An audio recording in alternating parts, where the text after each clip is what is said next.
Hello and welcome to Health Show with Amara. I'm Dr. Amara Journey. As you know, our main focus is health and health-related problems. The health could be physical or mental. Some people take physical and mental health separately, but they are interlinked. A good physical health results in happy human beings, but any ailment may result in a major impact on the mental health. Post-COVID, we have seen a rise in mental health issues globally. And in UK, 1 in 4 people, they are diagnosed with some kind of mental health problem. The most common is generalized anxiety disorder. How people cope with this kind of issues is difficult, especially when they may not have any easy access to healthcare facilities. So to talk about that, we have invited today a very dignified guest, Anne Welsh, who is an entrepreneur, a CEO, and a founder of Painless Universal. Painless Universal is a platform that helps people change the way they deal with pain or with any incident in their life that is affecting them physically as well as mentally. Anne is also an internationally renowned author, and she has been a lead for Sickle Cell Society in UK. She has got several hats, and one of them also is a political involvement. She's a member of Conservative Party. Her book, Painless Living with Pain, Finding Joy, was a bestseller, and as I understand, that resulted in her involvement into her platform in the form of Painless Universal. Let's welcome Anne. Thank you very much, Anne, for sparing the time for us today to come to our studio to talk about various important aspects of your life that will be useful for our viewers. So first of all, tell us about you and your journey. You're a very successful lady and you have made a difference to a lot of people's lives. So tell us about you. Well, thank you so much, first of all, for having me. It's such an honor to be here and to talk about my own journey, because a lot of people ask me this question. I get it all the time because I wear so many different hats. If you want to start from the beginning, I'm a mother, the first and foremost. I think that's so important that you talk about that, because a lot of mothers still working mother is a difficult thing, so we don't want to talk about that. So I am a mother, that's Amara. Then I go on to be a businesswoman. I'm a serial entrepreneur because I dive into different business.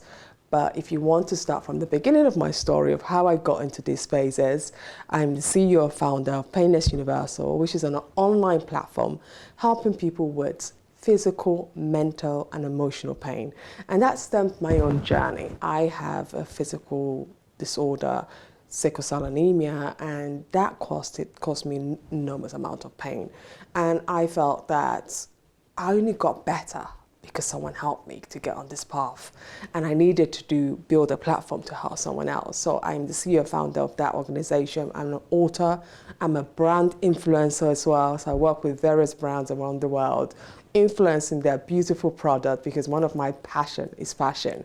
So anywhere I go, if I see a brand that I truly represent, that represents me as well and represents my followers, I try and support them as well. So there's a few things that I am. That is great. I mean, I was reading your profile. I said, wow, this lady is something, special. So tell us more about your Painless Universal. What, how do you engage people in this platform, and how many people actually use this resource? Is it on regular basis? Annual, or whatever figures you have to tell our viewers? So, if anyone listening, Painless started in 2019 when I wrote the book, Painless, Living with Pain, Finding Your Joy. And after writing that book was such a huge success. It was endorsed by WHO Director General. It was endorsed by various heads of states, the Chief Medical Officer for the United Kingdom. So that book was so successful in 2019. I launched it during Sickle Cell Day, which is World Sickle Cell Day. And it was all about self-help, self-motivation book. How do you talk about issues that the world is facing, especially myself, tell my story, but also bring a positive spin to it. So, it was well received. A lot of people came for the book launch. Then, in 2020, I went for a nice interview with BBC, and one of the questions asked is that, now you've written this book, what next? How are you actually going to help people? And I didn't really think about it. I just thought to myself, I've written a book and it's going to help anyone. If anyone needs that help, they could hear my story and they could see my self-help. And the guy went on to ask me further question, and I did answer it. But when I went back, I started reflecting on, I've written something so marvelous. How often would someone I've read so many successful books, but how often do I actually use the book as a guide tool rather than using something that actually physical that works? COVID started gradually in 2020. You started hearing the word COVID here and there, and I thought, this is a sign. We are going to be in a place of pain. People are already panicking. The world is in a shaky world. What do I do with helping people to elevate this pain they're going through, pain of lockdown? Because I've been in that kind of pain myself, being in hospital for many days and not being able to get out. And then the whole thing came to me that I needed to start a platform to help people. And that platform was called Painless Universal, Living with Pain, Finding Your Joy. So we are very simple. We're an online supermarket is what I call us. So what we do is that whatever pain you're going through, whatever pain you're suffering from, we have a podcast, we have events, we have different things that people could go and connect to each other suffering similar pain. So if you have relationship pain, you find someone who's going through that same relationship issue with you. So you could understand, what is it that I'm going through? I'm in the beginning phase of my relationship issues. What should I do? What did you do when you were going through that? You might be having chronic illness pain. We try and segregate them through the podcast conversation. What kind of chronic illness pain are you going through? Is it type 1 diabetes? You find someone similar who I've had a conversation with, so you could listen to that podcast or conversation and understand, is this what they're going through? So I'm not unusual. Because one other thing, what we've noticed with pain is that people always feel unusual. People always feel, oh gosh, I'm the only one. And once you know you're not the only one, this is what Painless Platform is all about. So we're in the process of launching a massive platform, but that's all for 2024, where we start grouping people together. Right now, what we do is silent events. We do private podcast, which is open, which people could listen to, and is segregated. So these are what we have working right now, and we have a number of people around the world. In a month, we have over 5 million listeners. Wow! Yes, people around the world, not just in the UK. We're so big in Africa. We're so big in the United States as well, because people with these pains are all similar around the world. We thought we just, I live here in the United Kingdom, it's just us going through. But I've realized, because the conversations are so varied, I've interviewed people here, I've interviewed people in the United States, from Cathy Island, through Chelsea Handler, all kinds of very, very high profile people, to people who just are normal people who are making a difference. So when people listen to these kind of conversations, that gives them that chills. I've interviewed former president, current president, vice president, first ladies, and they tell their story. One of the first ladies talked about anti-bullying, having trolls, talking about, why is she like this? And she talked about that issue. And someone sees a first lady looking so presentable, looking her part, going through that pain. So we do all sorts of things. And when people read or listen to these conversations, it makes them relate to that pain and say, if she's dealing with this and she has all this infrastructure in her position and she's not making it a big deal, probably we can do the same. Absolutely, this is amazing, and I just feel what you're doing is a great job, because providing a platform to people where they can actually express their inner feelings. I mean, we all are so busy these days. There are so many pressures. We are all the time struggling to meet up with the basic needs of life. And the family structures, they are not the same, because in olden times, people would go to their mother or grandmother or somebody in the family who would listen. Yeah. And sometimes, from what I'm understanding, is all you need is a platform where somebody is actually giving that important time to listen to what is going on behind what you're hiding from the public. Yes. And also, as you said, that there are so many important people who actually share their experiences. So just giving that feeling to people that you're not alone in that. Anyone who may look absolutely wonderful on the face value may have got so much hidden behind that image, and bringing it out, sometimes that's all that you need to release the pressures and support them and connect the people to discuss their issues. This is fantastic, and especially when you said that you to put yourself forward as an example of you who suffered and then shared your experiences. That is amazing. And you said about sickle cell, you led the sickle cell society in UK, because this is one of the important health issue in some countries. I mean, raising awareness is one of the important things. So what did your society do to raise awareness amongst those who are affected? With sickle cell, I think it stems because I suffer from sickle cell anemia, and I saw the terrible pain and anxiety, everything that sickle cell brought to my life. And when I got the opportunity at a younger age to actually join the Sickle Cell Society, I think I was invited to come to the Sickle Cell Society board meeting. I was in hospital, my doctor gave me a leaflet. And he said, oh, it would be nice for you to go so you can understand better what they're doing for people with sickle cell.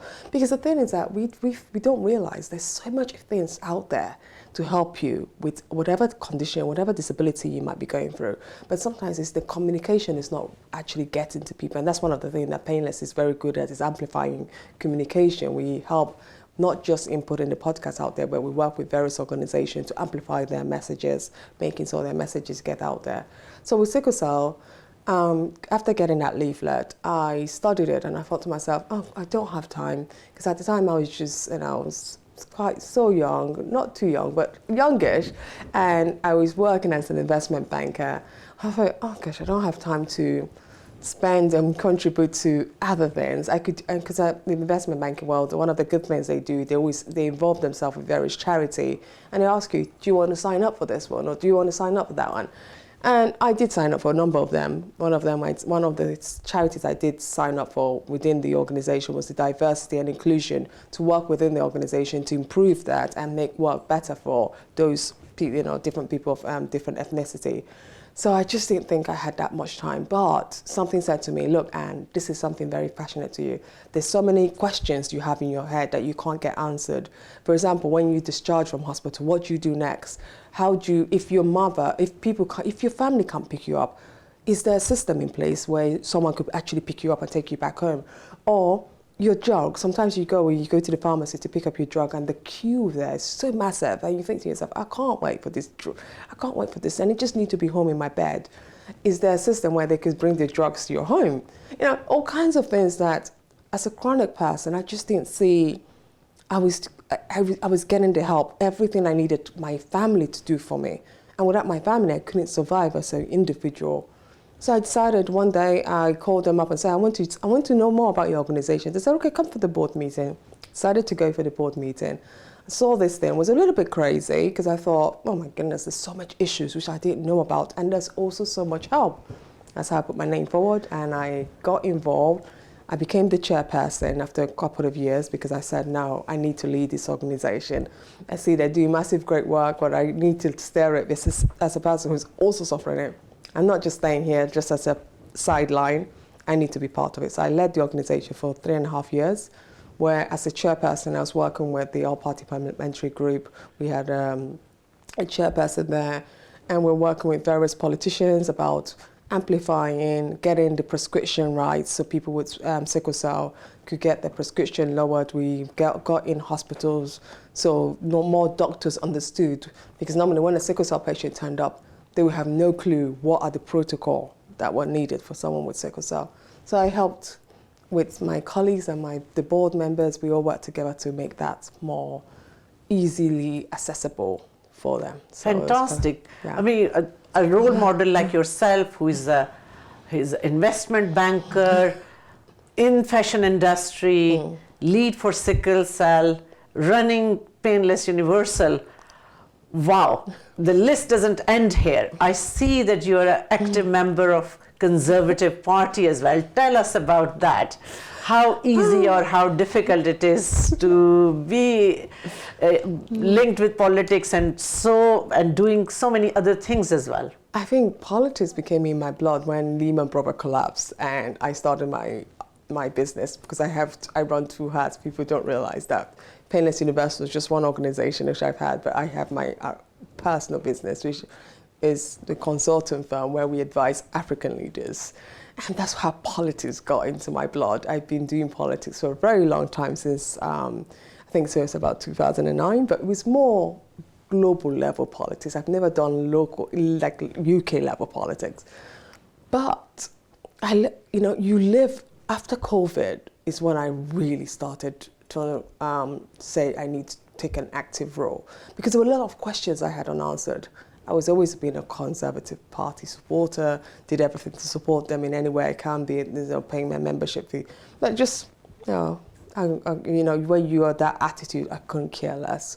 It doesn't impact me. But as you get into it, you start to understand that actually politics is all about all of us here. It's not just the decision-making decision. Decision-maker make decision based on what they're hearing from people on ground. So if you're not adding your voice to what they're hearing on the ground, you have no chance of your thinking getting to reality. So my thing was always about, okay, I need my thinking to become reality. I need someone to start thinking, I've been in this pain, there's a pothole on my street, there's something bothering this person. So I got into politics this way, and just to support the government. Although everyone has always asked me, why the blue colour? Why the Tories? They're not very welcoming to... I was going to ask you that question, that is it easy or difficult to be a Tory supporter? I found it easy. I would not complain at all. Do you think they represent ethnic minorities well? You know what? I think, why don't we ask that question? We should ask ourselves, are we putting ourselves forward as well? Because a lot of times we always want people to come to us and give us answers, but answers do not come to us. We have to put ourselves out there. When I sat down, even with my sickle cell, thinking that I would get answers, until I got involved with the organization, then I started getting answers. Ethnic minority people like myself, we might not see the answer, because most of the time we're too afraid to put ourselves out there. We think we'll ask the wrong questions. We think we'll be condemned if we go in there. I found them welcoming, because I go there with a plan. I ask my community, what is the message they want to hear? What is it that they want to know about what the government is doing? So when I go into meetings where I'm sitting next to someone very senior, I'm asking them the right question of what the community wants to hear, not just about what I want to hear. Does it represent us? I think for what I see in the senior government, I feel like we're pretty much represented. I think I can't complain. What I see, you won't get this in any part of the world. You won't, if you go to any part of a European country. I think UK has really moved ahead in terms of the senior level of different diversity of governments. You see let me just not call their names, but you just see various leaders, and you see where they're positioned, and you're thinking, wow. So you mean the public perception that there is a huge divide between the public sector and the government or the politicians from the Conservative Party, is that wrong? A huge divide would depend on what is the divide we're thinking about. There is a divide, obviously, because when you're the leading party, you're always going to be taking a lot of heat from so many different organizations. We've been leading for so long. We've been in this business for so long, so people are fed up with us. No matter what policy, no matter what anything wonderful we come up with, people are fed up with us. They want something new. They just want to see something new, but sometimes new is not always brilliant. The grass is never always greener on the other side. You need to give it a chance. I need to see how you could work with what policies the government is currently putting in forward. If you look at what the current Prime Minister has done with the taxes and there's so much debt of the United Kingdom, things we tend to ignore, they've made such a difference. There's so much more that can be done. There's so much more listening that can be done in terms of listening to the public, listening to the corporation. This is where I feel we need to work much, much harder. We need to send troops, volunteers, to go out there and really listen and come back together and see how we could start implementing what the people are saying. I mean, there's this relationship with the public sector needs to improve because a lot of times we hear the public challenges the achievements of conservative parties since they came into power, I think since 2005, and they challenge, what have you achieved? What have you done? Because when we look at the public sector, especially NHS, we work in NHS and we see that the hospital conditions, it's basically literally falling apart. Yeah. And in terms of the resources, the availability of the equipment, pay rise, one of the major things, they didn't demonstrate a good relationship with the people working within the healthcare system. So, of course, as you rightly said, that it's how we look at things is very different from what actually is the story. And it's all about the propaganda or publicity of what they are doing. But I can only talk about from the doctors community, yes. Junior doctors, demand for pay rise, consultant demand, how they negotiated, it was not looked at as something very productive or positive, and it was all like there were two forces against each other. Yeah. Is that a wrong perception? Would you want to tell our medical field what conservatives are doing is actually behind the scenes? There is a lot happening and we may not be able to see it or we are not aware of it? Yeah, obviously a lot of propaganda going on because and I've used the medical system and I've used it quite recently and I was very impressed with what I got in terms of the delivery of their service. But at the same time, I think the media has turned the story so sour in terms of comparing narrative of what's happening in the rest of the world, calling other countries on better opportunities, better pay. So people are looking at those and saying, if I could get that there, why am I taking this lower pay here? I think where our government needs to really focus on is that there's just probably too much demand on the service. Demand for probably non-essential, things that we might not see as so essential are picking up because now a lot of I think there was not that big demand on mental health, which is now putting a big burden on the NHS. So many new kinds of issues have come into force, and that's putting a big burden on the NHS. But these are not things that nobody wants to talk about. People are just talking about the other issues, but there's also a big burden of issues that there's a whole influx of people that's come into the United Kingdom, and those also put a big burden on the NHS as well because they also demand the service of the NHS. And the NHS, as much as it's so big, is still just an organisation that could only take so much. It's a white elephant. It's a very, it sucks the money. And yes, it was so sad to see a lot of our doctors who were trained in this country, yes. Government spent a lot of money on them, and then we let them go to other countries who had better pay offers and better quality of life without too much pressure that we face. So did government actually acknowledge that there is going to be a huge gap? Because what is happening now is that now we are getting doctors from other countries who may not be well trained to our standards, and of course that is a big risk to the care that we provide to the patients. Did government actually acknowledge that? And it's not stopping here. I think it's an ongoing problem. Unfortunately, it's an ongoing problem. That's something that we haven't, the government themselves did not anticipate such a huge problem because, I come from a family of also doctors. My my brother-in-law, my people, my cousins, so everyone around us are all doctors. So I always ask them the question, what is the pressure that you guys are feeling? And they're all saying the same thing.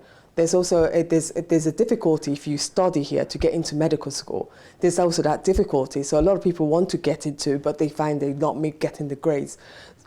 For government to fix this problem, they need to sit down with doctors and really, we need to listen. We need to play that listening. But that didn't happen. Sometimes it doesn't happen because probably the way demands were put forward. Because I've always known my doctor to be that humanitarian person, that kind person, not a doctor going out there. But now we have to be in the real world. A doctor can be that, but also be well paid. So it's how do we balance those two? That we don't see our doctors just as someone who's just, we're not in the American system where there is insurance, there's all that, so you could, if you want to run it as a business.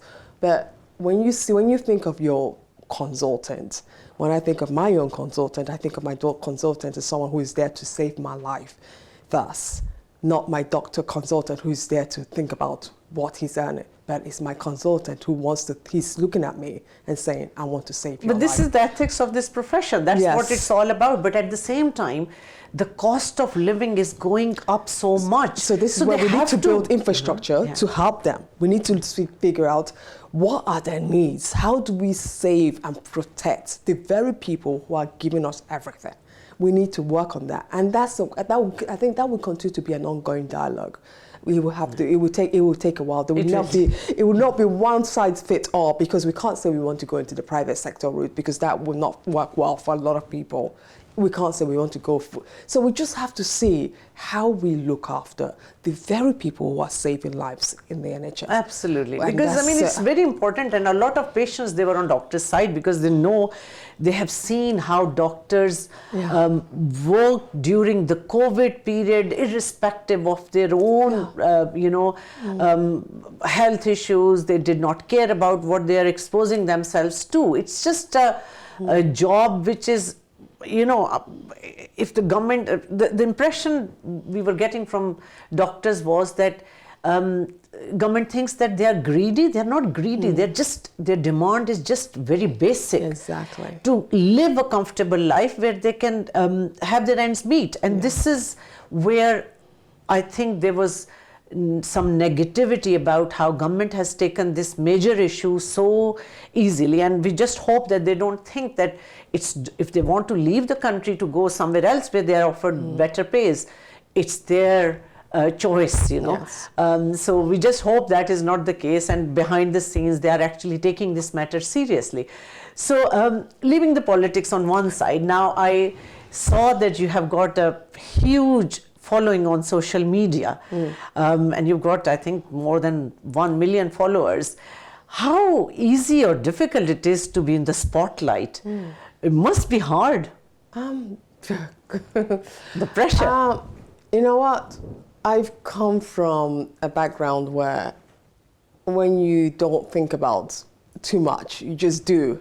So I'm now in that phase where I just do because I've seen the damages of social media. I've been impacted by it myself. So I know it has its good sides and it has its bad, absolutely bad sides. But when I started my Instagram page, my whole thing was just to inspire people. And if I'm not inspiring you and you don't feel like you like what I'm doing, or you feel like you're bored by it, unfollow me.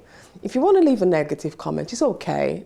It means that I'm existent, that someone has the time to go right on my page. It's okay. I'm not going to stress out about it. Because I think once you give in to people that you are nervous, you are afraid of what is going to come out of their mouth or their text, especially when you think about it, most of the people who write these things are probably people just sitting at home. There's so much negativity, isn't it? Doing nothing. Or jealousy, or they're envious of somebody who is doing a great job for humanity. I think it just creates some, that kind of envious or jealous behavior as well. So of course, with your attitude, I'm sure this is such an inspiration.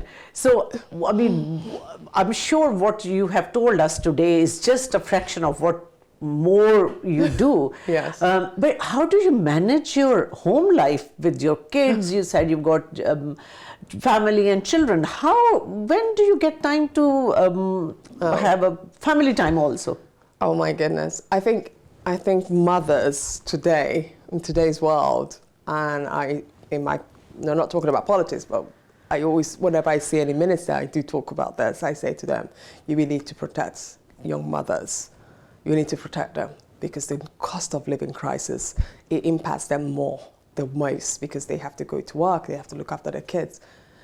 For me, it is a daily struggle.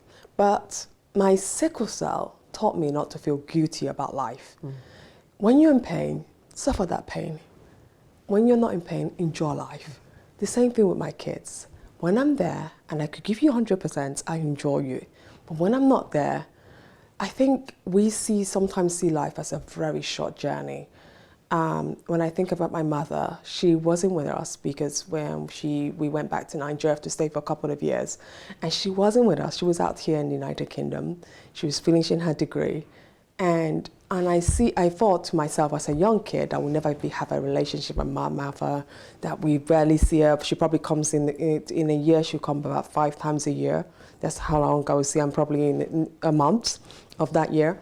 And I thought, I'm never going to have a relationship with my mother. She's never around. But I'm looking at myself now. We live not too far from each other. We have the closest relationship any human being could ask for. And when I look back, I thought, how is that possible? Someone I never really grew up with or never really saw. I have this amazing relationship with her. So I think when we mothers tend to put too much pressure on ourselves, wanting everything to be perfect, but there's no such thing as perfect. Perfect just falls into place over a repeated cycle of doing something over and over and doing it well. Being consistent with your love. Don't give them love today and tomorrow you don't give them love. My mom was consistent with her love. If she says she's going to call you, she'll call you. If she says she's coming back this day, she's coming back that day. So whatever we do, be consistent with your love. Kids and with compassion.